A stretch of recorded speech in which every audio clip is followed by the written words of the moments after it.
पर्व पजूषण आविया आनंद अंगन माय। घर घर उत्सव अति घना श्री संघ आवीने जाय।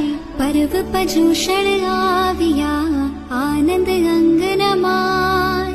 जीव हमारे पलाविए कीजिए व्रत पचखान। भाव धरे गुरु वंदिए सुनिए सूत्र वखान। पर्व पजूषण आविया आनंद अंगन माय। 8 दिवसेम पाडिये आरंभनो परिहारो।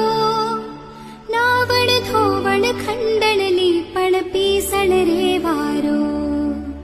पर्व पजूषण आविया आनंद अंगन माय।